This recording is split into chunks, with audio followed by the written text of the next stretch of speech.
Halo guys, masih soal MBG. MBG ini kan diputuskan tetap jalan ya, meski di liburan Ramadan. Nah, ada statement nih menjawab pertanyaan banyak orang soal kenapa harus jalan, kan libur gitu ya. Nah, kata Kepala BGN, kenapa harus terus jalan? Karena kalau terputuskan, maka akan terputus juga kesinambungan gizi dari anak-anak ini. Dan nanti anak-anak akan kembali kepada kebiasaan lama jajan sembarangan. Kesinambungan gizi atau yang takut terputus kesinambungan korupsi dan markup anggarannya, Pak. Ya karena gini, kalau memang pemerintah sungguh berniat memperbaiki gizi anak-anak kita, maka MBG harusnya dilakukan seperti ini.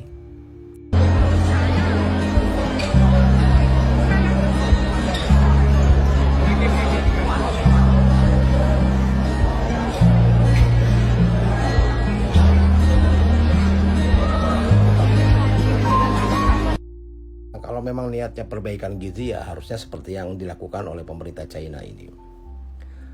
Karena itu kita bertanya, sebenarnya MBG ini untuk siapa? Sejak awal ya banyak yang menduga bahwa konsep proyek raksasa MBG ini memang bukan untuk perut rakyat.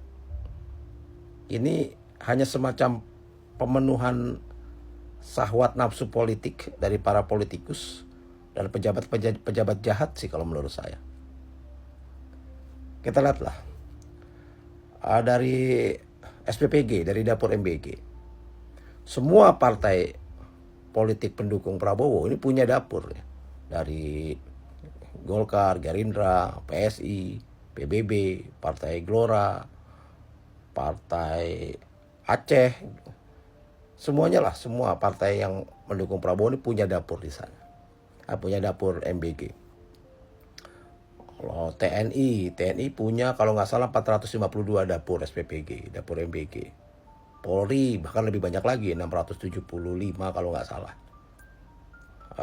memiliki dapur MBG. Belum lagi yayasan-yayasan.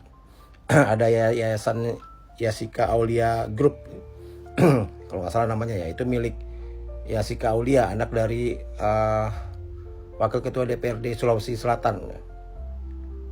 Dia punya 41 dapur. Belum lagi Yayasan GSN milik Prabowo dan Hasim dan adiknya, entah berapa ratus dapur atau ribuan mungkin.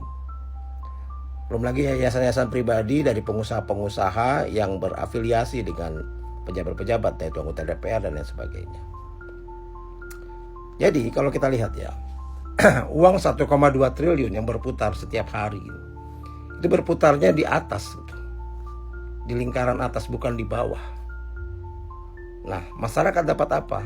Masyarakat hanya dapat sekotak makanan yang menjijikkan sih, yang gak layak makan. Terbukti dengan puluhan ribu yang keracunan dari hari ke hari dan gak pernah berhenti.